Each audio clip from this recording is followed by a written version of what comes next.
বিয়ে হয়েছে কয়েক বছর, সবকিছুই ছিল স্বাভাবিক। বাবার বাড়ি থেকে পাওয়া সোনা, সংসারের হিসাব নিকাশ সবই চলছিল নিজের গতিতে। কিন্তু হঠাৎ করে সে স্বাভাবিক জীবনে নেমে আসে অন্ধকার। দেশের পরিস্থিতি বিবেচনায় স্বর্ণ ব্যবহার করতে নিষেধ করেছিলেন শাশুড়ি, আর এতেই যেন জমতে থাকে ক্ষোভ। ছোট একটি বিষয় থেকে শুরু, আর সে ক্ষোভই শেষ পর্যন্ত রূপ নেয় এক ভয়ঙ্কর পরিকল্পনায়। এখানেই শেষ নয়, শেষমেশ বাবার বাড়ি স্বর্ণ পড়তে নিষেধ করায় বন্ধুকে ভাড়া করে শাশুড়ি হত্যা করেন ছেলের বউ। শুনতে অবাস্তব মনে হলেও গাজীপুর সদর উপজেলায় ঘটে যাওয়া এই ঘটনা নিয়ে রীতিমতো তোলপাড় জেলা জুড়ে। অভিযোগ অনুযায়ী পুত্রবধূ আরিফা আক্তার উর্মি নিজের পরিকল্পনা বাস্তবায়নে বেছে নেন চমকে দেওয়ার মতো পথ। প্রথমে ভাড়া করেন নিজের এক বন্ধুকে, এরপর রাতে খাবারের সাথে মিশিয়ে দেন ঘুমের ঔষধ। চারপাশ যখন নিস্তব্ধ, রাত যখন গভীর, ঠিক সেই সময় বাসায় প্রবেশ করে তার সহযোগী। কোনো ধরনের দ্বিধা না রেখে নির্মমভাবে হত্যা করা হয় শাশুড়িকে। পুরো ঘটনাটি যেন সিনেমার দৃশ্যকেও হার মানায়। তারা কতজন ছিল? মোবাইল দেখছেন আপনি?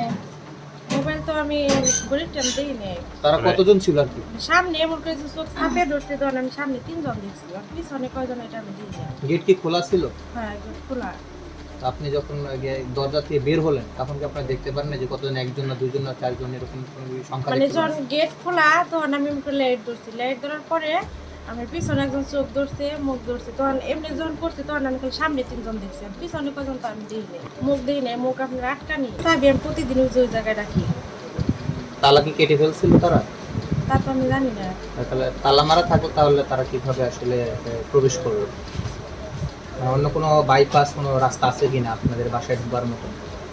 না, বাইপাস কোনো রাস্তা নাই। তালা কি কাটা? যখন আমি শব্দ পাইছি তখন ওই গেট বুঝি নাই দেখছি। গেটে চাবি দিয়া খুলছে না তালা ভাঙা খুলছে? চাবি তো ওই জায়গায় রাখছি, ওনে আছে। তালা ভাঙলে তো ভাঙা তালা কি পান্নাই পড়ে? না, তালা দেন না, পান না, তালা দিছি। তালা দিয়ে তো সকাল যখন হলো, সকালে যখন হচ্ছে ভাই আসলো তখন কি তালা অবস্থায় পেয়েছিল নাকি হচ্ছে আমি জানি না। খোলা অবস্থায়? হ্যাঁ, যখন এই যাওয়ার পর তোমার এনে দেখছি, আমি শুয়ে দেখছি, আমি কিছুই জানি না। চাপানো গেছেন? কিন্তু এখানেই শেষ নয়, তারপর শুরু হয় আরেক নাটকীয় অধ্যায়। নিজেকেই বেঁধে ফেলেন পুত্রবধূ আর ছড়িয়ে দেন ভয়ঙ্কর এক গল্প। ডাকাত দল এসে তাকে বেঁধে রেখে শাশুড়িকে হত্যা করেছে।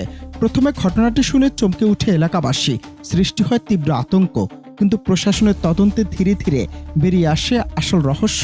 তথ্য প্রযুক্তির সহায়তার জালে আটকা পড়ে পুরো পরিকল্পনা। আমার পরিবারের কোনো সময় আমি ঝগড়াও দেখি নাই, কোনো কথা কাটাকাটি কোনো কিচ্ছু দেখি নাই। যে ঠেটাম বাচ্ছে, কথা তর্ক বিতর্ক হইতেছে, কোনো সময় দেখি নাই যে বউ শাশুড়ির মধ্যে ঝগড়া, এরকম কোনো কিচ্ছু না। আমি এটা মাননীয় প্রধানমন্ত্রীর কাছে সূক্ষ্ম বিচার চাই, এ জানি কঠোর শাস্তি হয়। এটা যেই থাকুক এখানে যারাই জড়িত তাদের আমি সর্বোচ্চ সাজা থাকি, জানি তাদের সবার ফাঁসি হয়। শেষ পর্যন্ত নিজেরই সাজানো নাটকের ফাঁদে ধরা পড়েন উর্মি। পুলিশের জিজ্ঞাসাবাদে স্বীকার করেন পুরো পরিকল্পনা নিজেই করেছিলেন এই হত্যার ছক। জয়দেবপুর থানা পুলিশের তথ্য বলছে ইতিমধ্যে গ্রেপ্তার করা হয়েছে সংশ্লিষ্ট আসামিদের, উদ্ধার করা হয়েছে লুণ্ঠিত স্বর্ণ ও অর্থের বড় একটি অংশ।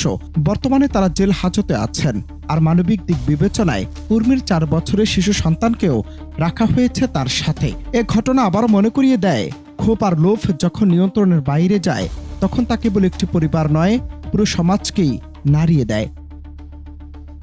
অনন্ত Hasan Masud, Bangla TV news desk.